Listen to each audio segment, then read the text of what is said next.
Welcome to another episode of Ruff Talk VR, a weekly podcast with in-depth game reviews, exclusive developer interviews, and the latest MetaQuest and virtual reality news.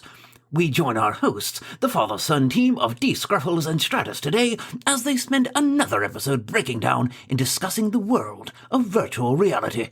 Hey, welcome to this episode of Ruff Talk VR. Today we have one that I'm very excited for, of course, a little biased in this as well, too. Full disclosure, I do work for Impact Reality and Flat2VR Studios as well, so a little biased on this one, but you might be. You did try it before that. Yeah, I come in with unbiased opinion. So this is what I'm so excited for. Today we're joined with two members from the Flat2VR Studios team to talk about Trombone Champ Unflattened, just launching last week on the MetaQuest. Quite successfully, too. So it seems with 4.9 on the MetaQuest. Damn good Steam ratings, damn good PSVR 2 ratings, kind of launching the golden trifecta of all three at once, too. Which is hard enough to do, let alone this being the first. This is the first official title being launched from Flat2VR, correct? Yeah, we were talking about that the other week, that we've seen a lot of games recently. They'll delay on one platform before they launch, like, maybe Quest will drop first, then PlayStation VR 2 drops later. So hugely impressive, not only to put out a good game, but also on every platform at once. But as you can tell, before I fanboy out too much, I think it's appropriate we do a proper introduction of our guests today. Today we're joined with Vitali, he's a 3D artist for Flat2VR Studios, and we're joined with Emily. She's the creative lead for Trombone Champ Unflattened as well, too. So what a fun project, though. Yeah, this is going to be a good one. So thanks for having us, guys. Yeah, before I like I said, before I fanboy out too much, do you mind to do a quick introduction of yourself, a little bit better than I'm clearly able to? Ladies first. Sure. All right, I'll go first. So, like Damien said, my name is Emily. I'm the creative lead of Trombone Champ Unflattened and the other titles that Flat2VR is working on right now. I don't totally know what to say in this introduction, but I've been working in VR for about 8 years now. Specifically, really love UX in VR is kind of where I started, and have been making games in a bunch of different areas of VR. I did games for hospitals and middle school and high schoolers learning biology, and VR games for water parks. And now I'm lucky enough to get to make these incredible IPs into very, in my opinion, again, unbiased entirely, like Damien, a very native feeling, adaptations, reimaginings of these incredible IPs that Flat2VR is bringing to headsets. Yeah, that's me, Vitali. Hey, my name is Vitali. I'm a 3D artist at Flat2VR Studio, and my role involves designing and creating the 3D assets, along with animation, visual effects, and sometimes even occasionally like contributing to the graphic design. For example, this little guy on your background is like my work. Yeah, we put that PR together with Emily. So basically I'm like all-in-one solution in art. If there is like a hole that I have to plug in the art direction, like to make an animation or to make a 3D asset or visual effect, I'm like there. So I'm definitely going to ask in a moment about Emily's background, because you can't say 8 years in the VR industry. And, I gotta go into that more, because it's not like an industry that's been so established for 40, 50 years. 8 years is a good chunk of the modern VR push. But for yourself, Vitali, is this your first VR title? This is not, in terms of the title, like gaming title, yeah, but I worked before Flat2VR, I worked in, as a freelance 3D artist. Basically, my gaming career, I would say, started with, I worked for Riot Games as a technical support specialist. And there I just catch up with some artists, and I decided to pursue the 3D art career. And I went for a 3D freelance job. And I had a lot of clients, and I worked on the AR projects before, and some VR projects as well. But there was I was not the whole part of the project. I was like a freelance artist. But eventually what happens is, one of my clients that I worked on the VR project, he just recommended me to Flat2VR, and we started to work with the guys like 8 months ago. And I just ended up as a full employee, full-time employee. Oh man, this is going to be a fun one. Yeah, This this is is gonna be it's a great love story between me and Flat2VR. So we'll go more into that as well too. This is, like I said, this can be fun. We got two good stories, I think, here, two good backstories to play around with a bit. But Emily, what were some of the titles that you worked on? Actually, you know what? Before we get into that, how did you get into VR 8 years ago? How did this whole journey kick off? Yeah, so my background is actually in behavioral biology. This is deep. We're getting into some stuff. But my background's in behavioral biology. And I didn't really know what to do with that particular area in terms of a career. So I started doing design, just kind of on the side. And at some point during an internship that I had at a tech company doing like UI UX, flat UI UX, I went to a tech conference and tried VR at the conference, and it was location based, and it incorporated smells and like smells in the physical environment that was part of the virtual environment. And I was like, this is like the coolest thing I've ever done, ever. So you can like behave as a human, which is what I was interested in, but you are in a fully designed virtual environment, and that just like hit for me in a way that nothing else had. And so for the next 3-4 years, I just got really into studying virtual reality. I got a master's degree at the Stanford Virtual Human Interaction Lab, which was awesome, just like studying psychology and behavior and how virtual reality can impact our real lives. And then after finishing up the academic pursuits of VR, ended up in entertainment VR, making VR for water parks, and now Flat2VR. So kind of an interesting journey, but throughout, something that has always been true in VR is that games and just like more gamified experiences are some of the most powerful and interesting and most engaging in VR. And so it was kind of a natural progression from getting just into VR as a technology, as like what it is, into creating games. And not throughout all the different uses I was a part of creating VR for. Games is always the through line. That's quite the journey there. VR for water parks. What does that entail? As well, is there a lot of like haptic experience with water involved in that? Yeah, VR for water parks is awesome. It's a company called Ballast VR. They're still around. They they have a patented waterproof headset that they get water parks to incorporate into their water slides and into their pools. And I was a Unity world builder, just like creating environments that you either slide through in a physical water slide, or you're floating in a pool, kind of like you're snorkeling, but instead of a regular mask, it's a VR headset, and so you're weightless. Yeah, it's a wild, totally different type of VR experience. Like multiple levels of immersion. It's wild. That sounds pretty crazy though. And then what were some of the games that you worked on before Trombone Champ Unflattened? So a lot of the games, like I said, I was working in the medical VR space, so they weren't publicly released. They were for the children's hospital.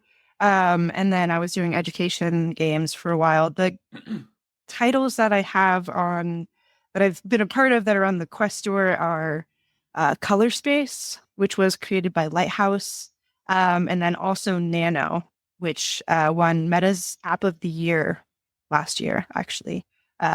Really fun game. You learn cell biology while doing kind of like an adventure management journey into a human body kind of game. It's really fun.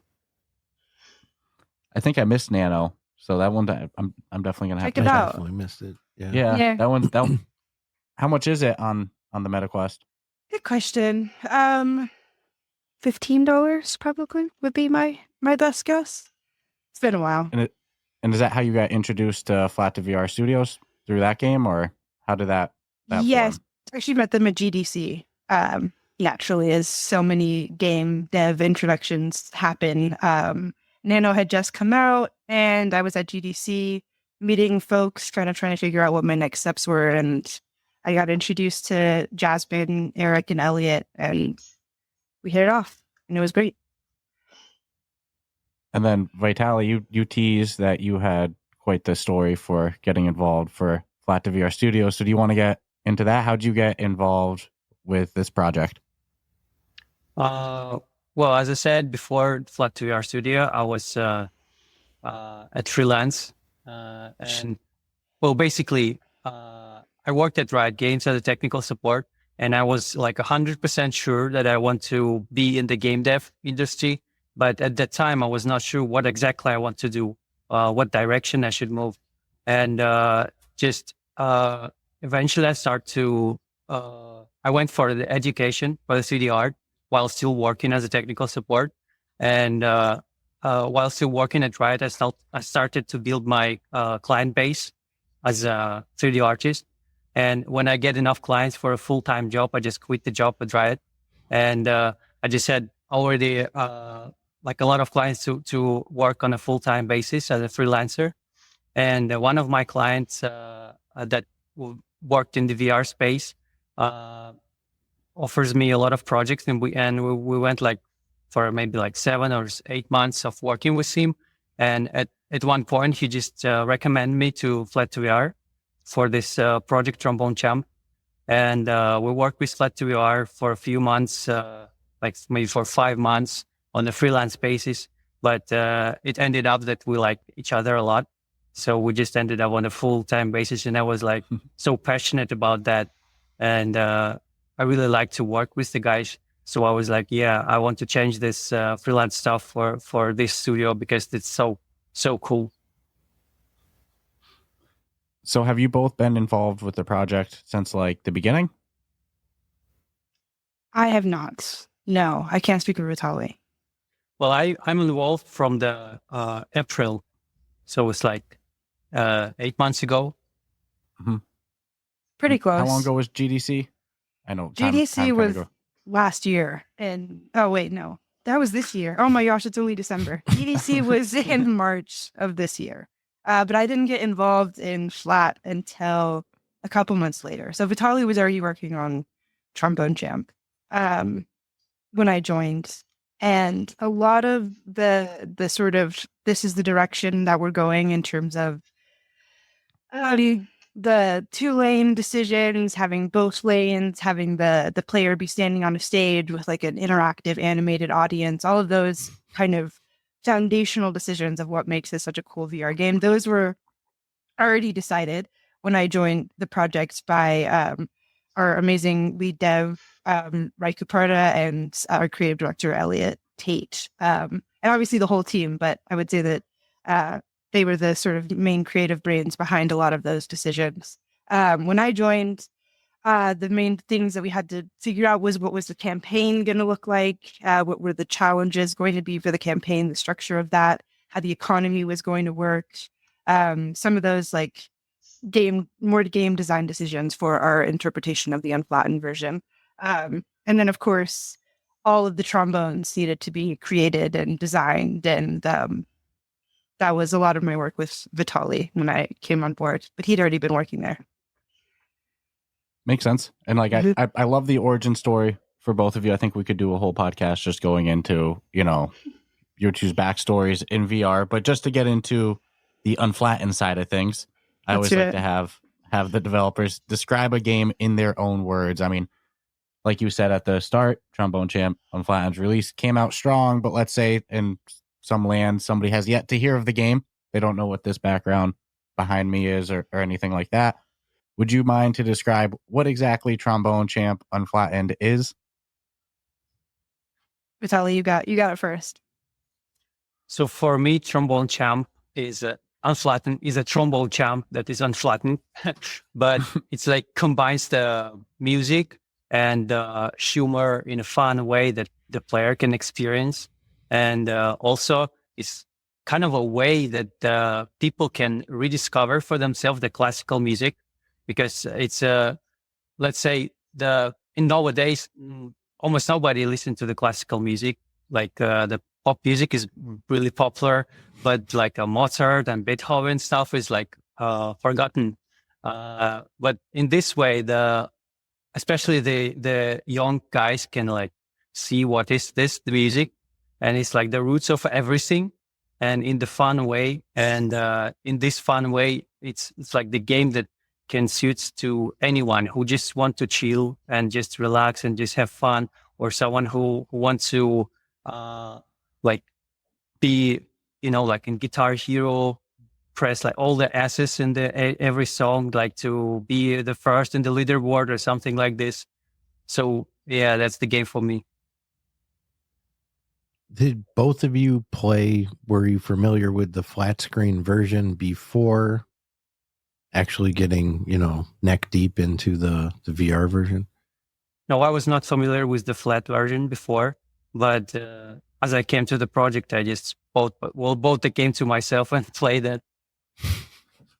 I hadn't played it, but I had seen, it was one of those games that you just kind of saw of, like it was videos of these ridiculous trombone sounds and the backgrounds. And so I was familiar with the game, and I had some friends who had played it, but it wasn't until I met the Flat2VR folks at GDC that I downloaded it, and I put a decent number of hours into the flat game before I started before I got access to the 3D game.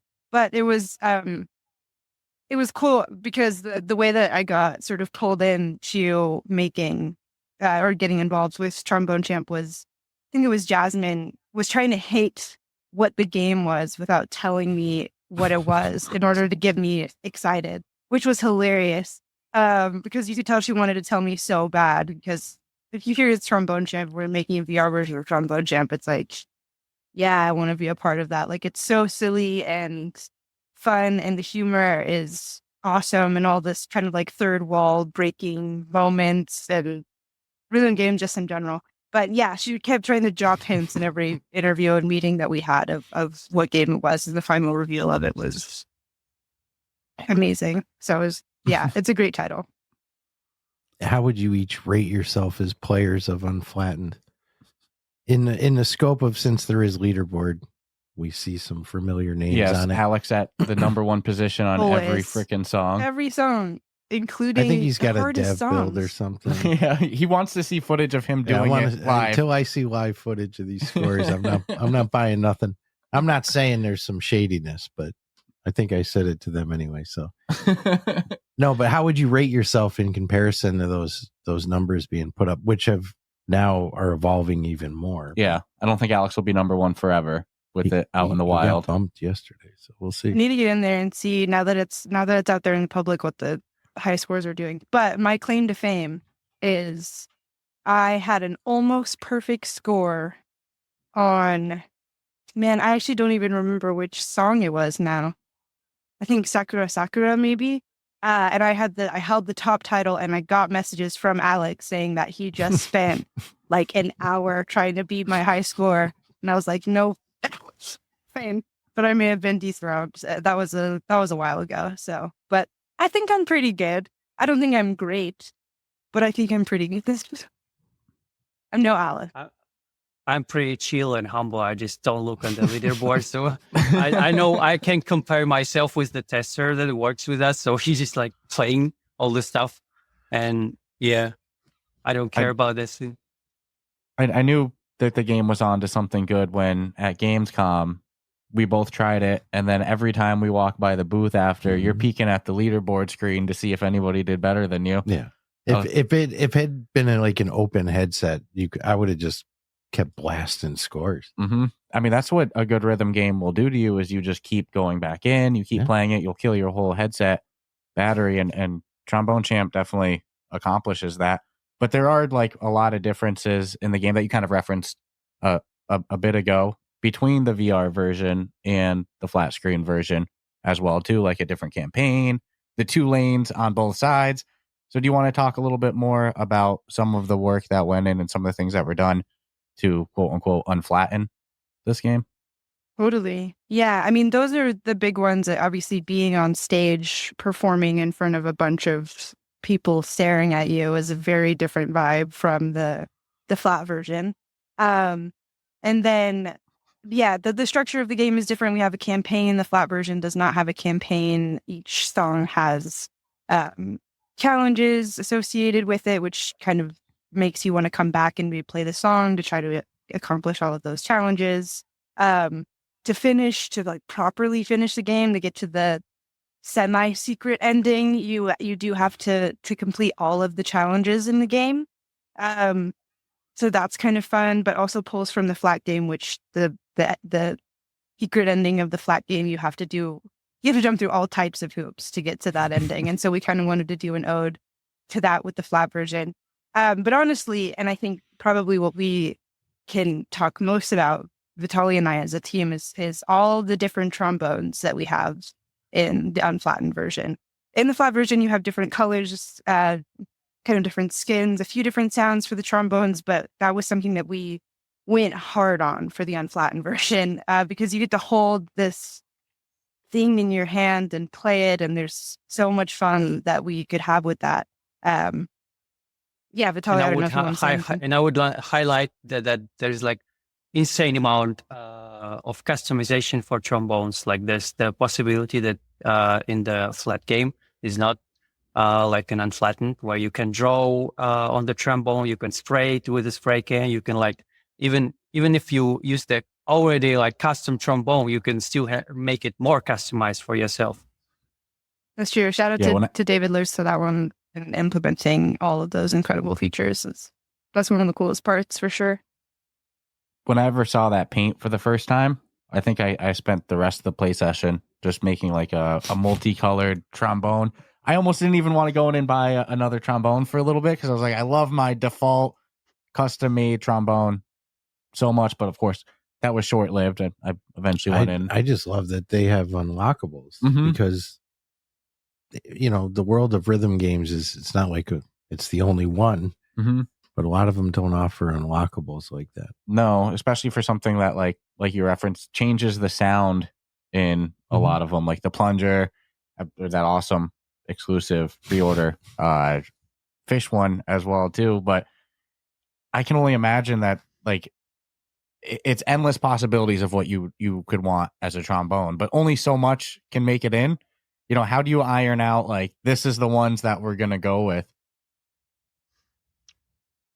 Well, I can tell about the workflow, how we ended up with the old trombones. It was like an absolute pleasure to work on the trombones because, like for an artist, it's the great thing when you are not. I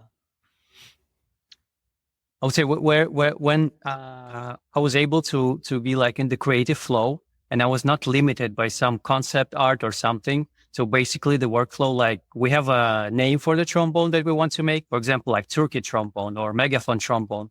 And we have like one or two references where the creative guys want to move in what direction we want to move with the trombone.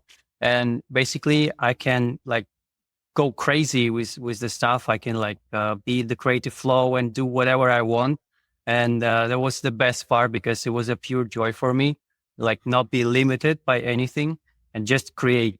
And like most of the time there was like hitting a bullseye with the design for trombones and everyone liked it. But of course there's some edits to the trombones, like in terms of gameplay and all this stuff. But there was like very good in terms of creative work. Well, the fact that you're allowed creative freedom speaks for the volume of the work that you give. Otherwise, you probably wouldn't.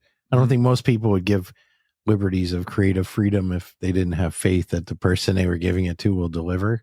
And I actually kind of like that better than a defined blueprint, because who knows what someone else might bring to the table that whoever wrote such a blueprint wasn't even thinking at the moment. So, it's a fun game, man. I think it's going to leave a. Do you foresee, or is there a confirmed roadmap? I know that mods are carryover from flat screen, so you can have much more songs, but I've always been curious of, will there be more songs added organically, more trombones coming? Even though it just came out, I'm consumering it as a consumer to be like doing the selfish thing we always do. 100%. New game came out. What else next? Can we get? You know, like, is there more coming? Is what I'm I'm trying to get. Vitali, how many trombones did you make over the course of development? There will be a ton of trombones, and they So will many be trombones. they will be better and better, because like these trombones that we have right now for release, they're like a first trombone that I made. So they're like, I'm kind of like trying to understand where to go. But the more I made, I became like a trombone person. Like I have the trombones in my dreams. I have like always thinking about trombones, and the trombone that will be released later, they are like, I think, much better than this. They're like more creative, and they will have animations, and yeah. There's a ton of trombones coming. But yeah, so we have a semi-public roadmap, but we do have a holiday release coming for the holidays coming up. So very soon there'll be a bunch of new stuff getting dropped. And then we have a pretty consistent gradual release plan of all of these incredible trombones that Vitali has made. So little by little over the next year, you'll be getting new trombone, new albums with new challenges, new leaderboards, all of those things. And some additional features are going to be coming out too. Like we posted recently on our socials that we're going to have video options where you can capture like third-person perspective videos of you playing on the stage and things like that. And we are accepting feedback from the community on things that they want to see too that we'll incorporate into the roadmap. So definitely a lot more coming in the next year for Unflattened. Tell you what, for recording, having that point of view is going to be perfect. That's because from a recording standpoint, that's how Beat Saber, all those popular Beat Saber videos, it's always that third person shot. Totally. I just love the image of Vitali going down the street, sees a car drive by. He's like, I think that's a trombone. You hear that exhaust? See, you hear that exhaust? I got this muffler. Spoilers, trombone. please. Yeah, looks up in the sky. There's like a trombone out of the clouds. You know, anything that your mind can imagine, and you can pull from the real world, and then incorporate its own unique sound as you interpret it. I mean, it's limitless. Yeah. What about anything can be a trombone if you really Right. want it to be. There's a cat that's a trombone at this point. The plunger.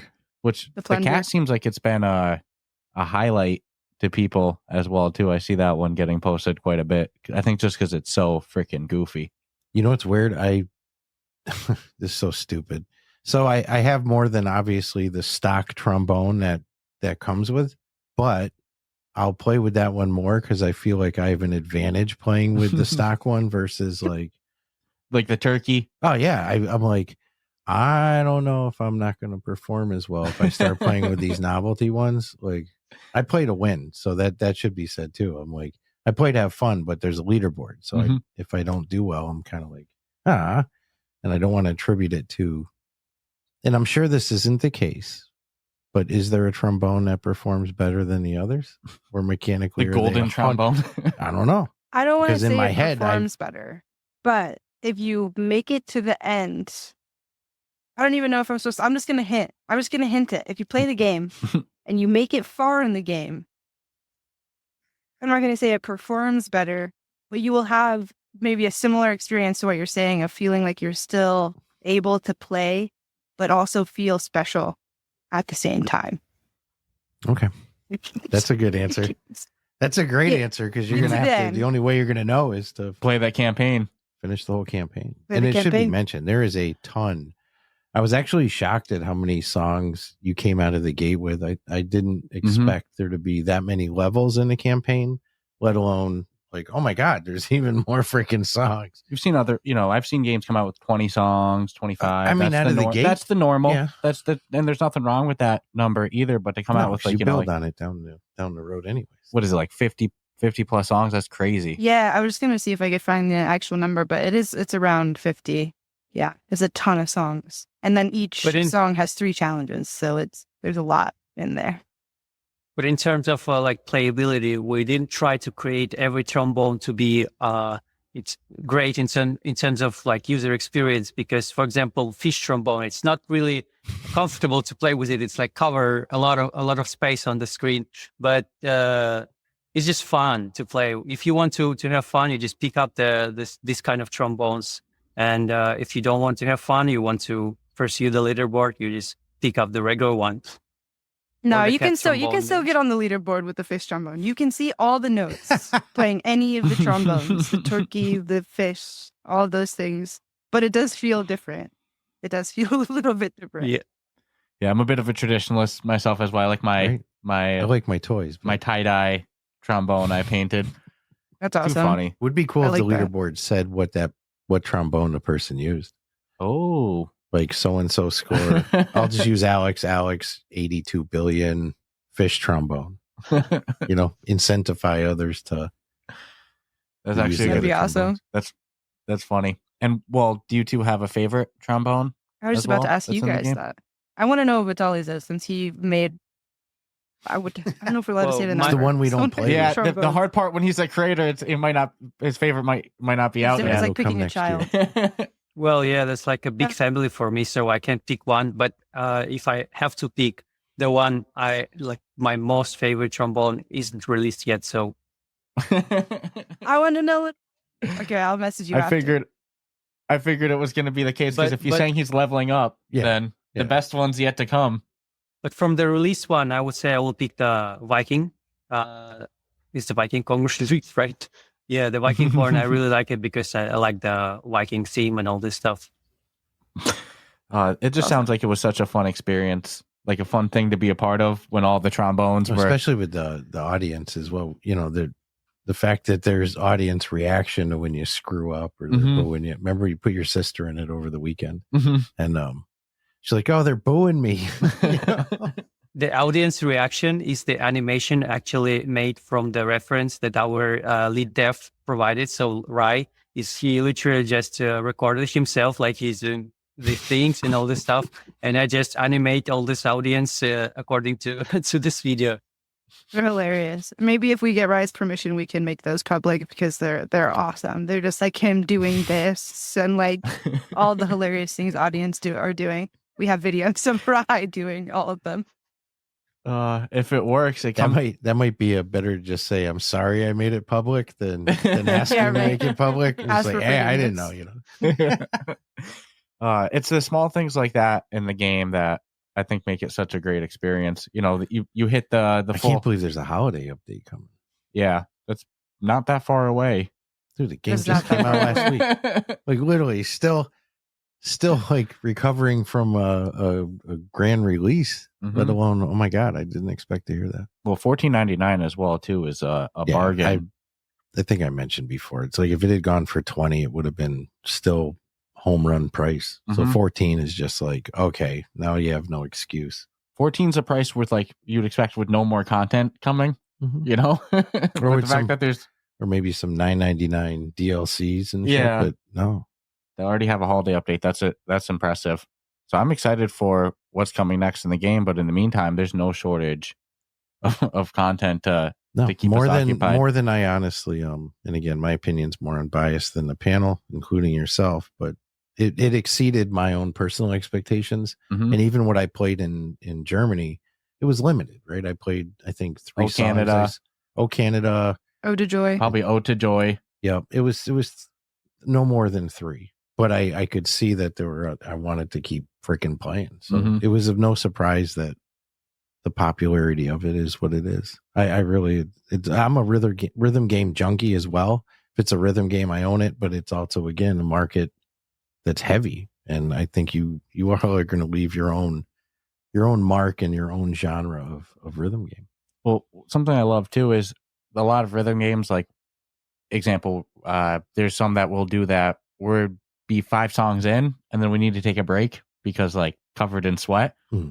Whereas Trombone Champ's one that, which again, there's nothing wrong with like fitness based ones. They have their place, but there is something nice about just being able to do like song after song after song and not have to worry about. Although I did tell Skiva I want Inagata Davida if it was like preset in there, just do like an 18-minute freaking song. Yeah, that one. Then your arm might be sweating a little bit by the end of there. But in general, it's not one that you're going to be drenched. No. head to toe I after.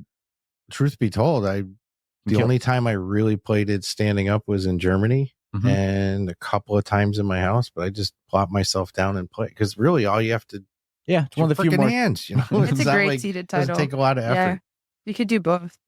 I always find myself wanting to play standing if I'm doing the mixed reality mode, but sitting if I'm doing the virtual reality mode. Not sure why, but yeah. I tend to play standing, and I think it's because I like to get animated with it. I'll do like the full lean back. No, you know what Oh, I that's love a cool. lot. I was just gonna bring it up in watching people play it. The amount of people that make a face like they're blowing into, like the cheeks are getting, like they're filling air in their cheeks as they're pretending to blow, or the, like you said, the animation of like you're getting into it. It's pretty cool because you're doing that subconsciously. You don't even realize that. I won't call out a couple of people I know personally that have done it, but whatever. No, call them out. What do you eat? No, it's a good game, and I'm it's exciting to hear that there's more updates coming. I think that means that the best has yet to come with it. But even now, I mean, like you said, 4.9. Think of this: someone's going to get it for the holidays, right? Because there's a lot of headsets being gifted and stuff for the holidays. We can assume someone's going to get this, and they're already going to get it, and it's going to have an update. It's a no-brainer. I'm pretty sure there will be like a best trombone game of the year. Oh, easily. Yes, without a doubt, it is the best virtual reality trombone game, rhythm game that has come out in 2024. If that's a category at this year's awards, it'll probably take 25 and 26. I don't think someone else is gonna like. Why would you? Because this Trombone was Simulator, a successful, flat screen game. It's now in, like you guys calling it unflattened. So it's in the unflattened world. So it's like there can only be one trombone rhythm game. There can be multiple drum games, guitar games. But you come out with a flute game, I don't think anyone else can jump on it either. So at the start, Emily referenced that you had a kind of a specialty in UI work or UX work. How much does that carry over into what you've been doing with Trombone Champ? Like, did you come in involved and you're like, we need to change all these menus and all the colors? How much did that experience carry over? Yeah, so I actually joined, and Flat2VR has an incredible UI UX designer, Sergey, and he had already started a ton of amazing work on getting those menus to be immersive. And we have also amazing dev who I mentioned before who did the customization stuff, David Lutz. So the UI UX honestly was in great hands when I joined and was already looking amazing, but I did get the opportunity to collaborate with Sergey on some of the more fun kind of elements of the UX decisions we got to make, like the trombone collection, making that into a stand where your trombones are kind of hanging on hooks. And then of course the customization stand that Vitali also made. It looks incredible. Like that was super fun to come up with that. The way the store is set up with the George, the kind of dark wagon that he operates where you get to trade your cards for trombones. Those are the types of things you can only really do in VR, in my opinion, or at least for that type of game. Like the 2D version of that game is just so different. And so we had the opportunity to kind of build out that world that they created with all the lore and everything, and create 3D versions of all of these different things. So yeah, we had a lot of fun decisions to make. There's more coming. I keep wanting to talk about the holiday release because that's what's at top of mind, right? Like that's what we're working on right now. But there's a lot of cool stuff coming, new menus, new features. Yeah, a lot. But I guess I'll just leave it there. But yes, I think the menus are something that have also been called out a lot by folks who play the game because they feel really good. They're interactive. Every menu is a little bit different. They're quirky. They're different from other VR menus. So yeah, I'm really proud of the work that the design team did on the UI for this game. I wouldn't even know where to start with trying to make like an interface. Like what factors are you looking at when you go, all right, I need to make a menu screen, or I need to make this interface? What are you looking at? You go, it needs to be interactable, it needs to pop. What's like the mental checklist that runs through? Totally. Yeah, I think it's kind of you're always trying to meet the player where they're at. Like, what do they need? What are they trying to get from this particular interaction? What feature is it that we're trying to give to them? And how can we make that as fun and interesting as possible? And there's a ton of decisions that you make along the line with something like that. Like with these menus, obviously we went for a raycast kind of interaction as opposed to like physically touching buttons or picking things up. And that was for accessibility reasons and a whole bunch of other things. So then once you have that, okay, this is the type of interaction we're going to have. You're going to point at something and you're going to select it. Then you decide a bunch of different things with that. And I think one of the most fun decisions that we made was not necessarily limiting the raycast just to kind of 2D buttons. You see that in a lot of VR games. You have a raycast, you have 2D interface. We wanted it to feel like you were in the world with the UI still, not like it was a screen within virtual reality. And we wanted it to feel as immersive as possible, even with the raycast. So the raycast kind of has a little bit of a personality, like it bends and it snaps, and all of the buttons are 3D. You can interact with 3D models with your raycast as well, like the trombones themselves, like I mentioned before. There's a ton of fun little things to find in the world, like the gramophone that tells you how many toots you have. There's a trap door. That's also in the world that you can interact with. So I think our main thing always with all of our Flat2VR games is like answering that classic question for VR games, which is like, why VR? And all of our menus need to hit that of like, why are we doing this menu in VR? How can we make this take advantage of all the cool things in VR, but also make it accessible? So yeah, we could do a whole podcast about UI UX, but I'll just kind of leave that with there.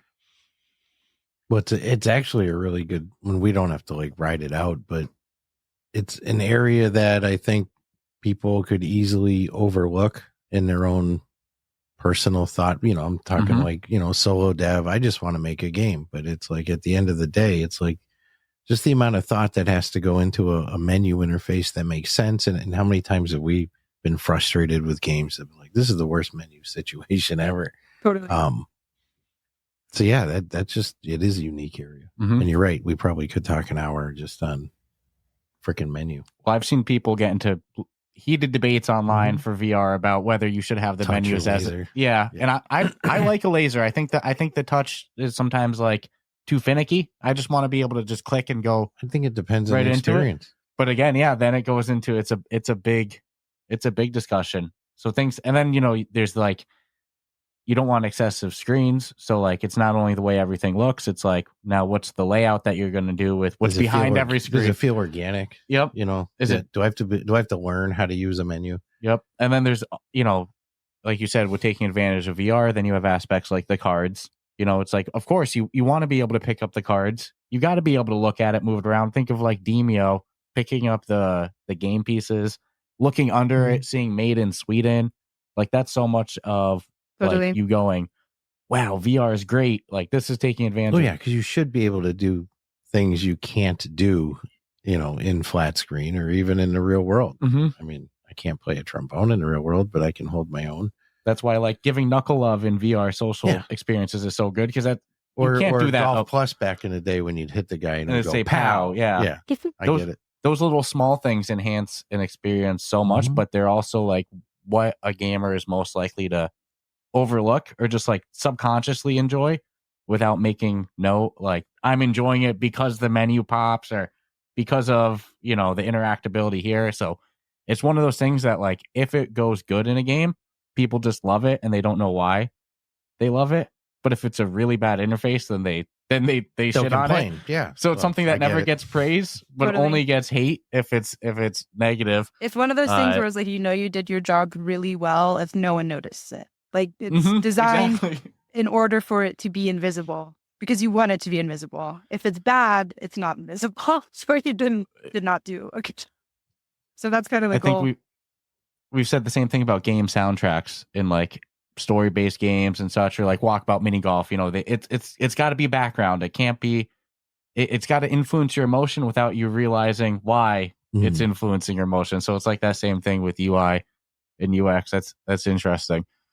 And Vitali, you know, like, do you want to take us a little bit through the process of like, all right, you wake up, it comes to your mind that you want, you know, like the hot dog trombone, whatever, you know, where do you even start with that? Are you looking up pictures of hot dogs and you start to make a model, and then you got to think how it works well on a trombone? So yeah, what's that whole process look like? Yeah, so the workflow was pretty similar to any type of workflow for the 3D art in any game, even it's like VR or it's a flat game. As an artist, of course, I'm trying to gather as many references as I can. So I go to Pinterest and I go to ArtStation. I try to find some inspiration and some ideas that the other people make. So for example, like a megaphone trombone. So what I can do with that, I'm trying to find the pictures of the megaphone and all this stuff. And then I jump, I'm not sketching in 2D. I'm like, I can't draw in 2D at all.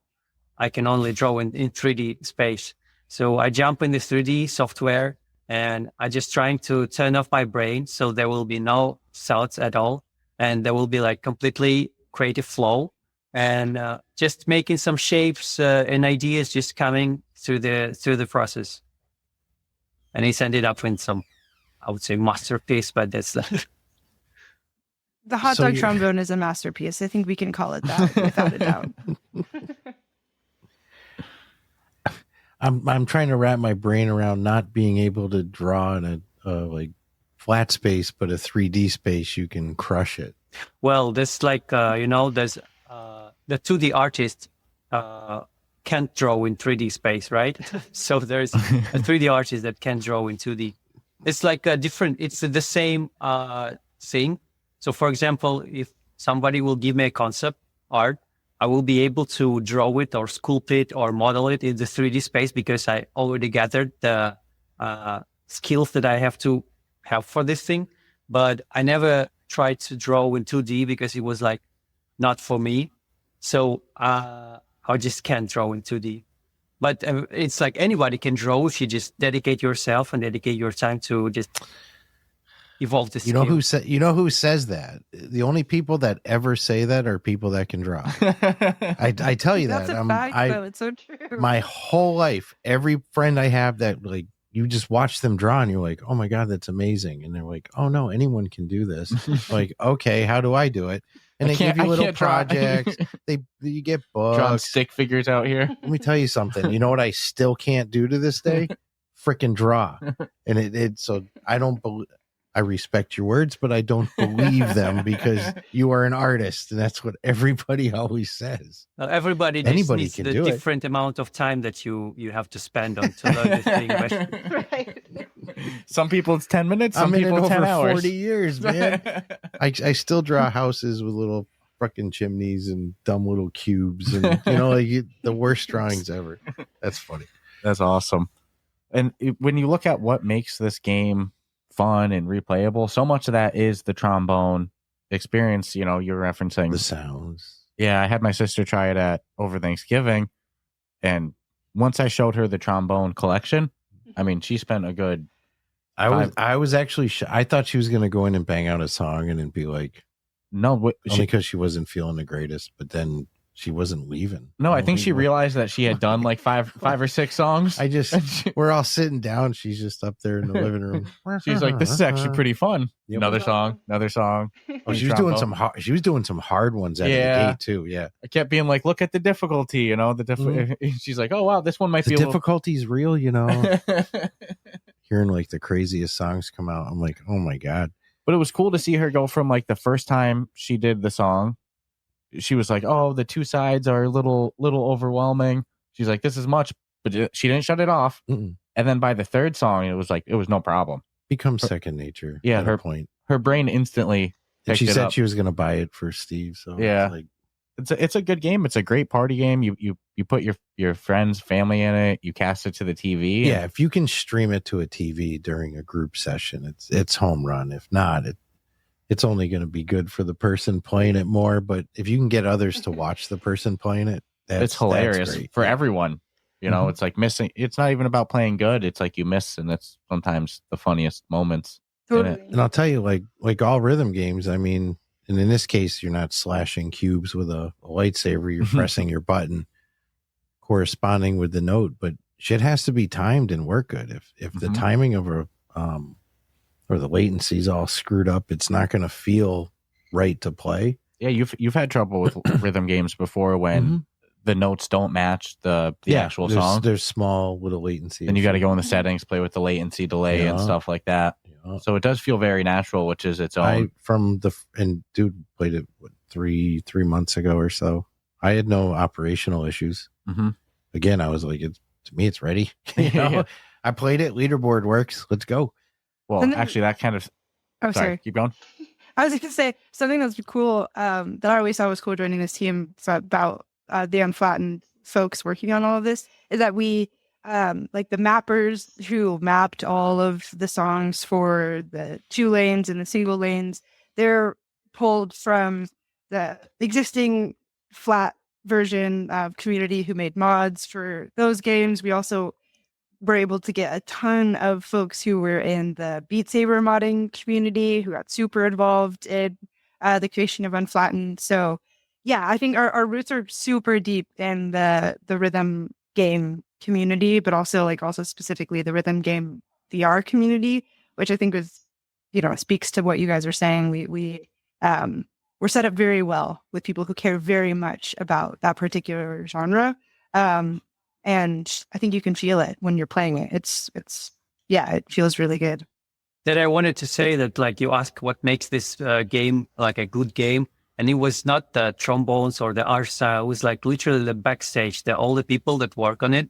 As a freelancer, I worked with a lot of teams and a lot of different people, and I never saw such a passionate people, and everybody have a sparks in their eyes, and that was hooked me here. Like, everybody's burning to make the great thing. They're wanted to make a great game. And that's why I think it's a successful game in that term, because all the backstage was literally everyone involved and everyone cared. Well, I mean, it just an opinion, but it seems to have the perfect formula for success. I mean, you've got a great title that speaks volumes. You've got a team that, like you said, is passionate.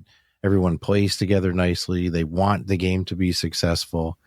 And more importantly, you're all working on, which obviously I'll tread lightly on, but you're working on other titles.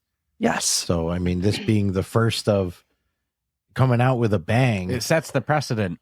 It's where I'm going. It is like if a company comes out with a product that just slays it, look, you crushed it. It's like my personal expectation of this company now is that's your standard, and you either go up or deliver, the same quality, if not better,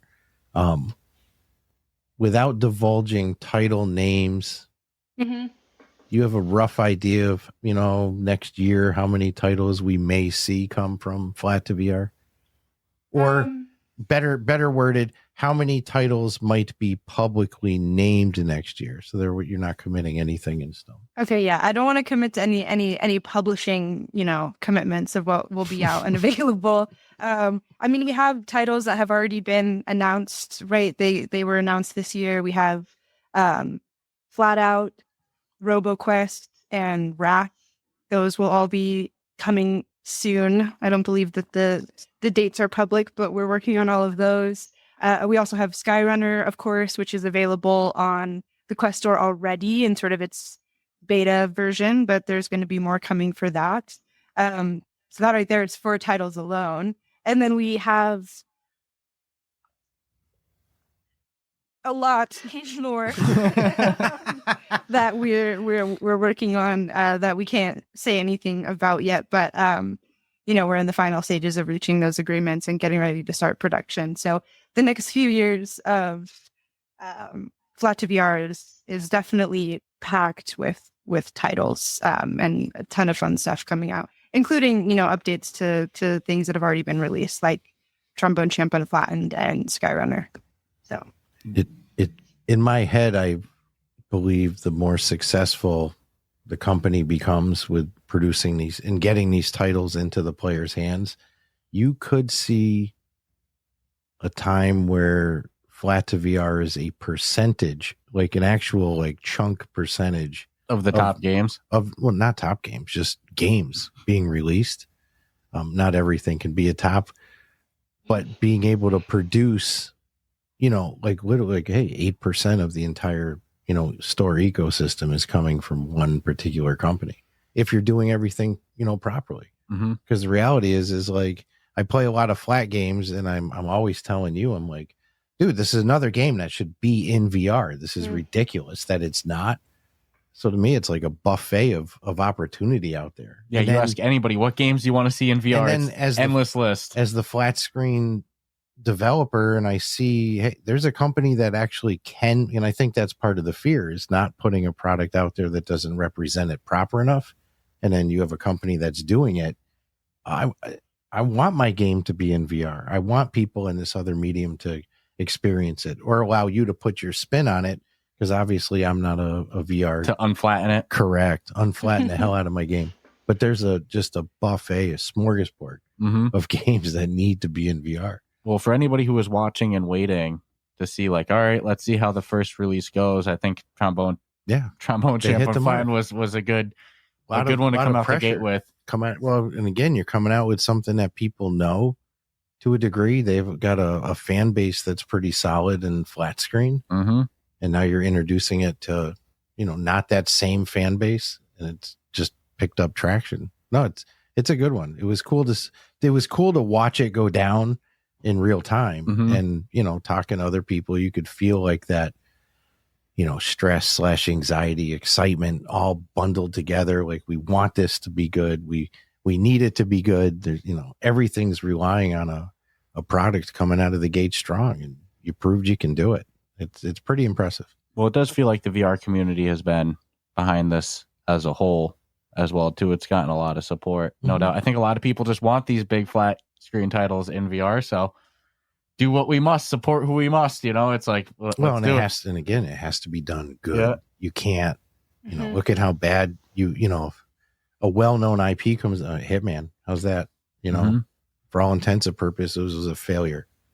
And had all the possibility to be a great experience, but people know just like Trombone Champ, I'm not like a flat screen Trombone Champ guy. So my first introduction to Trombone Champ is in VR. But there are those who are like, that's my jam in flat screen. I'm coming to VR to take over the VR space with it as well. You can't screw it up. It's like all reputation. Yeah, it's a hard needle to thread, right? Because you want to please and, you know, reach the audience who loves this title so much, who loves this IP, and you want to make something for them, but also you're bringing it to VR and a whole different set of players with different expectations, different desires, and, you know, things they want to see, and you have to do both. It's definitely not an easy task. Yeah, and it has to be done with a lot of care, and like Vitali said, like with the right team who are passionate about VR, passionate about the title, and yeah, thank you guys so much for your kind words on how this game has come out, how you guys have experienced it. I see Vitali and I are just literally smiling over here listening to you guys talk about it, because it does, it means a lot. But yeah, a lot of time and love and energy goes into these titles, and so it's awesome to get the kind of reception that we have so far, you know, and we're always taking feedback and we want to make it better. And yeah, it's been really cool. Yeah, I want to find that clip from us like a year ago when Flat2VR Studios was first announced. I think you were like, well, they just won. It's over. Yeah. Well, I mean, it positioned yourself in a way that like you can really leave a dominating impact. It's reputation, right? I own a game. I want it to go to VR, but who am I going to go to do it if I don't want to do it in-house? It's like, it's pretty limited. So you're going to go after people that you go, hey, did you see what they did to those games? It's like, well, shit, you know, having to find people versus people coming to you. I mean, the proof's in the pudding, but out of the gate strong. If it wasn't a good experience, I never would have talked about it. Yeah. Again, I might be biased, but you know, yeah, I'm not. I say whatever I want. No, but it's, I mean, true, but it's been good since Germany. I've been anxious for yeah, you've been dying to talk about it. I had early access. I can say it now, right? I had early access, and it was killing me even when we were on Between Realities and everyone's talking about playing it, and I gotta like, You're like, I should have checked on this off air. I remember you like, saying man, afterwards, you're like, I should have say checked. that I played it yet. I'm still under NDA with this, but it's like I wanted to let people know, like, holy shit, man, this is really legit. It's what I couldn't say a word. So now I can say shit.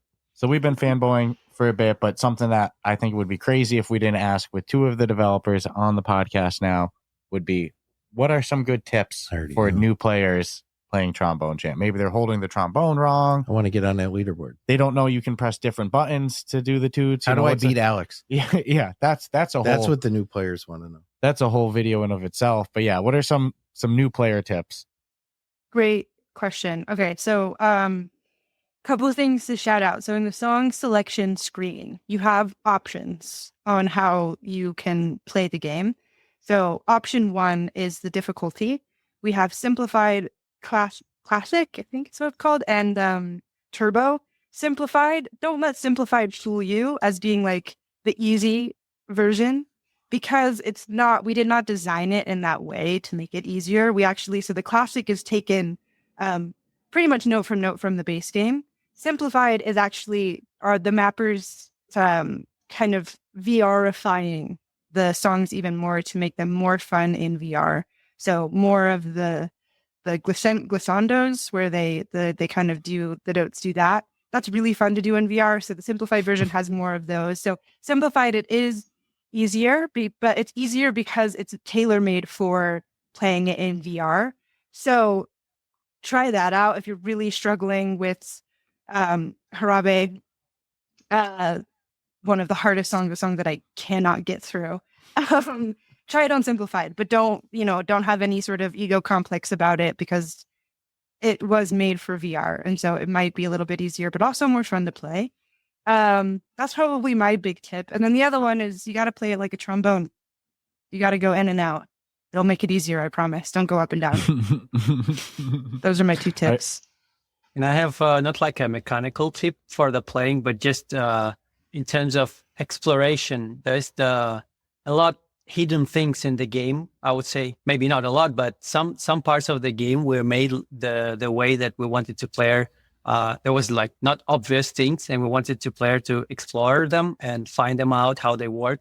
So my tip is like, if you have a trombone or you have some kind of interactive thing, just try to pay more attention to it. Maybe that's there is some kind of a hidden feature in the trombone or some kind of a hidden feature in the environment.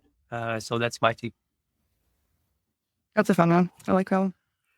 Am I accurate that if you're successful in turbo mode, you will generate a much higher score than not because there's more notes, or is theoretically I'm incorrect? You will definitely get more toots for sure, which will help you get more trombones. I think you're probably right that you might get more scores, but score isn't based just on the number of notes. If you go into settings and into advanced info, you can see exactly how scores are calculated. So turbo is twice as fast, which we are going to decrease it. Actually, turbo will be 1.2 times as fast to make it a little bit more attainable. I'm pretty sure that's something publicly that we're saying we're doing, but that's coming. But yeah, I don't want to confirm that you'll get a higher score, but you will definitely get more toots if you play it in turbo. It seemed logical, but I also know the ability to get perfect on turbo is easier. It's easier on the Yes. The normal is easier to get the perfect. Man, oh man, those notes will come whipping. I was ill prepared the first time I did turbo. I'm like, all right, well, let's see how much better I can do. I'm like, all right, I did a lot worse. I hit more notes, but they were a lot more nasties, a lot more okays, versus, the less notes, but more of them being perfects. Yeah. I think that's going to get you. Perfection is, dude, you have to if you want to. I mean, you don't have to. You can play for fun, but I'm playing for competition. I've had too much. Yeah, I've had too much fun going through this, and I think some of the best songs are pretty late in the campaign. And that's smart. You don't want to give up everything in the beginning. Yep. You want people wanting more. Like, I remember pretty late in the campaign, I hit House of the Rising Sun, and I was like, oh, damn. Oh, yeah. This isn't here. So it's like there's, the best is deep in the campaign, if you ask me. It's good incentive to keep playing. a little spoiler. Yeah. Get to the end, and now I'm real curious about that. So, well, one last thing I got burning through me, and then I'll pass it to you if you have anything else you want to ask. But do either of you have a favorite song to play? Yes, I do. But I was trying to remember what it is earlier, and I cannot remember. Oh, it was the Sakura one, right? That's what. think you were saying? So I do love that one. But there's another one that's my favorite, and it's driving me insane. But this is what happens when there's 50 songs in a game. Some of the titles slip your mind. I love House of the Rising Sun now. That one's super fun. I really love Gymnopedy. I don't know if that's how you say that name. Gymnopedy. That one's also really fun. A lot There's of times another if I one. read something I don't know how to pronounce it, my brain just goes, that's how it's spelt. But there's no like linguistic translation in my brain of like, well, it's going to be pronounced Exactly. like this. That's just how we're saying it. So. My favorite song is Warm Up. But no, Classic. basically, I like the Zarathustra one. And I like very much to play the national anthem because of visual effects, especially on the national anthems. They're like those cannons like glowing, all this fireworks and all this stuff. I like this. Yeah, I St. like James. those ones a lot. That's I love that one. That's in the Jazzy Jams album. So good.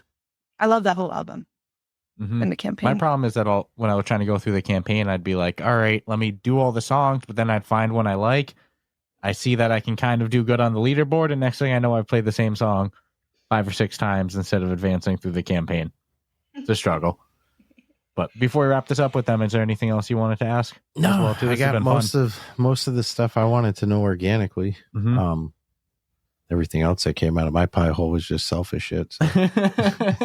I think I'm excited for the team. I mean, congratulations on crushing the launch. I think better than a lot of people coming out of the gate with their first game in the store. So I'm just looking forward to what's coming down the road for Trombone Champ, as well as what other releases are coming that we don't know about. I think we could spend a whole episode as well just talking graphic design with Vitali, a whole episode easily just on UX philosophy with Emily. So this has been a fun one, all that stuff with We'll have to do it again. Trombone Champ sprinkled in there as well too. That's a good time. So thank you both for joining us today. This was exciting.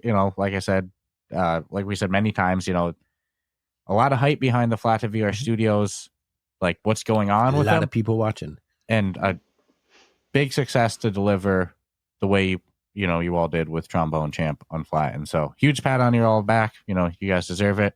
That was a great release, and it sounds like the best is yet to come with more trombones, baby. I'm excited to see the level up as well, as Vitali was teasing that he's the best Do better and best better. he's been now with it. So I'm excited for the future trombones and excited for what comes next for Flat2VR Studios. So again, thank you both. And for any of Thank the you so listeners, much. if you haven't yet, go hop in Trombone Champ Unflattened, either MetaQuest, Steam, PSVR 2. If you enjoy it, don't forget, rate it 5 stars. Same thing to us. If you enjoy the podcast, subscribe, rate us 5 stars. Doesn't hurt. Never hurts. It's free. And we will check you out next week. Thank you very much. Ciao, ciao. Thank you so Thank much. you very Thanks, much. Damien. Thanks, Brian.